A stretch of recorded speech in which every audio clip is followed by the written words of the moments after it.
I made a reel recently where I did a late 90s inspired Detroit techno track, specifically based off of Aril Birkha's Groove Chord.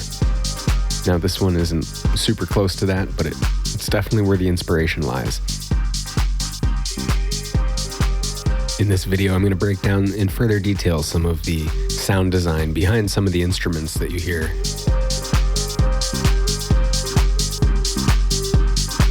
Aril Birkha is an interesting producer in that they got signed to a Detroit label all the way from Sweden.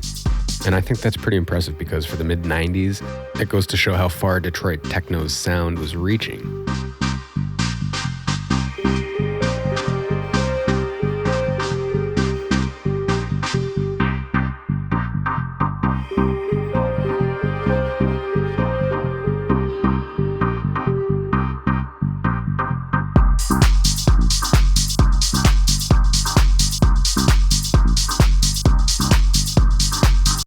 Hey, it's Ant. Welcome to my Ableton session file here for this 90s style Detroit techno thing inspired by Aril Birkha's track Groove Chord.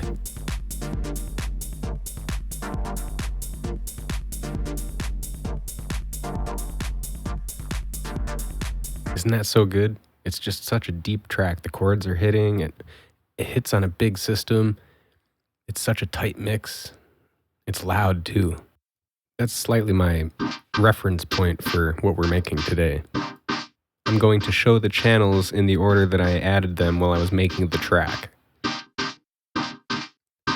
This was the first element that I added. It was a house stab preset. That's what it's called at least. It plays chords, and I was just triggering it with my MIDI keyboard, coming up with a simple rhythm.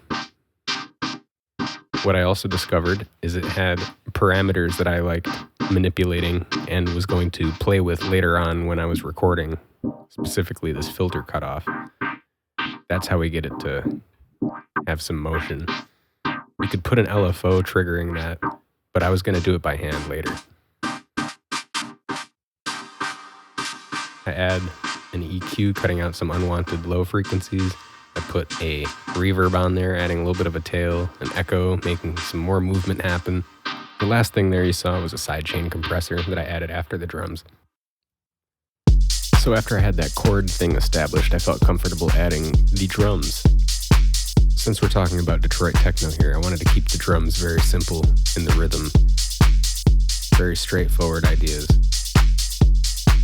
The first thing I added was this 4 on the floor kick.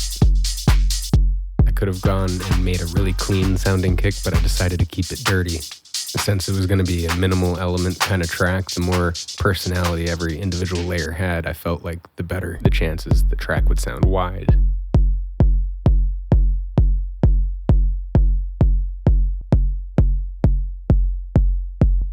The next thing I went for was a drum loop, and I happened to find an Ableton stock drum loop to work with, and I was just going to use it as like filler rhythm, because I filter out a lot of the important frequencies and leave that up to the drums that I added with one-shot kits.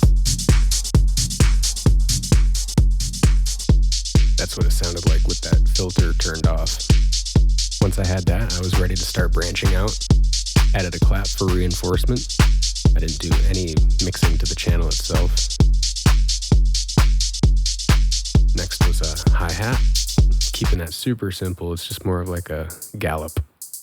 See how extremely off the grid that is there? I wasn't worried about that.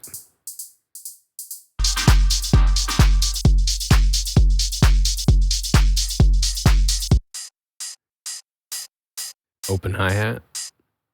Classic drum machine sound.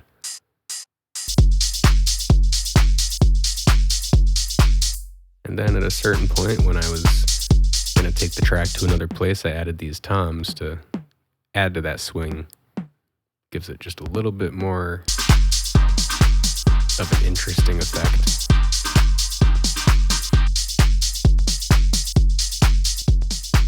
I don't know. Toms are important, I feel like, to add to a groove. Because you feel like it's the kick, but it's actually some other element.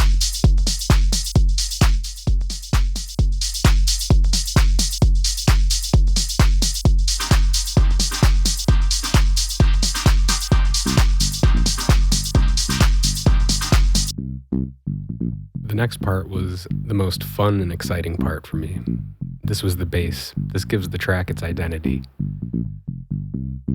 I was going to go in quite simply with this. I dragged in Ableton's operator, just a stock one, like the default. And with the default, I messed with the fixed level on B and C and made the envelope hit very short. After that, I added a couple effects to drive the saturation on it, make some of those harmonics pop. Specifically with the decapitator.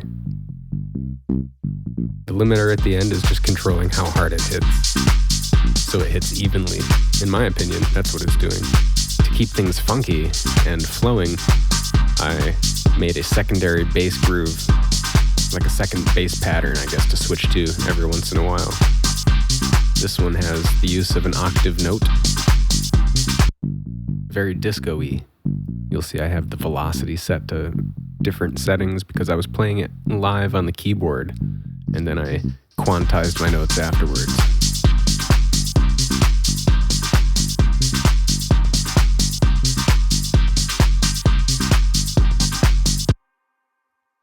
The next element I added was this reinforcement chord stab thing.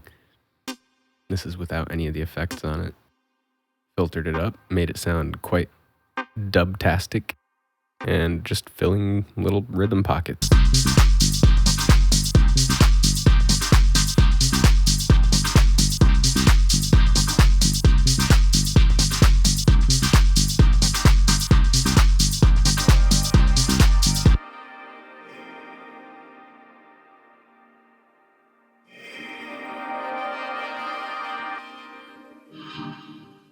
I took the same chord stab instrument from earlier and I turned it into a pad of sorts with the use of a hybrid reverb.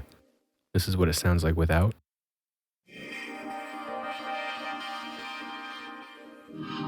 But with the reverb,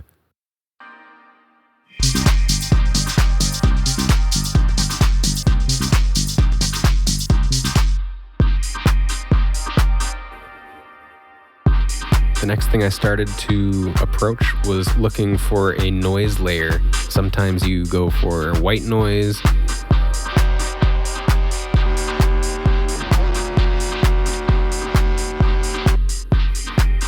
I sampled the 1966 movie Grand Prix, where they strapped a cameraman to the front of a car and took that audio and turned it into a noise layer of sorts.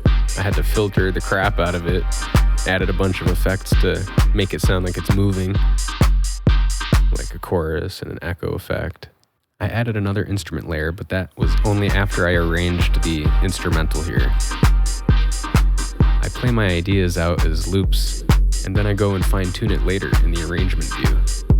Doing it that way allows me to play with the parameters of the instrument a little bit and do some live automations, which you see here on the filter cutoff. This gives you a great opportunity to pretend like you're your own DJ and mess with the track live.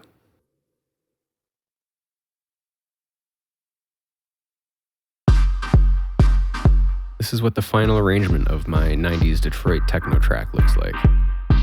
I've teased the bass in the intro. I give it a couple false starts. Kind of messes with the listener, in my opinion. The other thing you may notice is how long this track is. I don't really care. I'm deciding to make this like a dance floor kind of track. It's meant to be picked apart or listened to in its entirety if you want.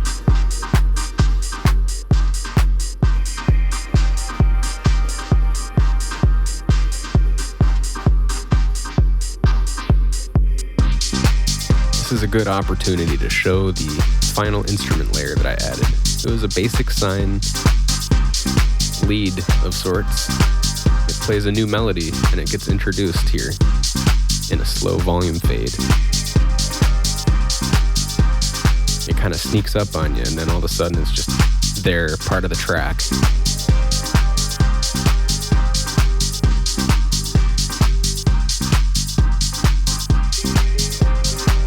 To make it sound more interesting, I gave it some overdrive, some reverb, and the big thing is an auto pan that's being controlled by an LFO.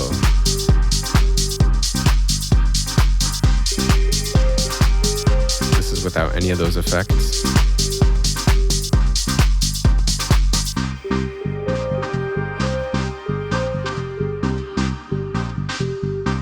Turned it mono. With that LFO controlling the pan rate, that synth is just flying around in space.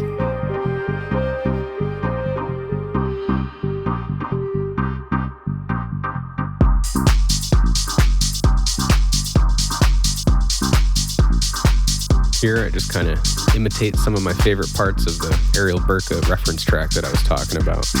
The filter cutoffs that absolutely manipulate the listener. They're so deep and rhythmic. Something about it is just hypnotic to me.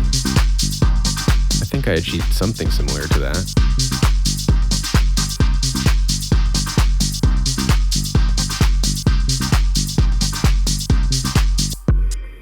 Here's sort of a lazy transition that I did here using the drum loop.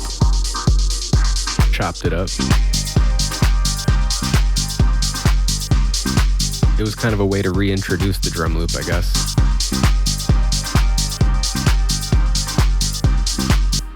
That's pretty much it in how I made this track.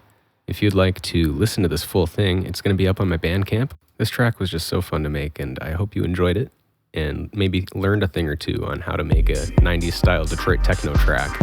Don't forget to like this video, subscribe if you haven't already, and leave a comment on what you'd like to see me make next.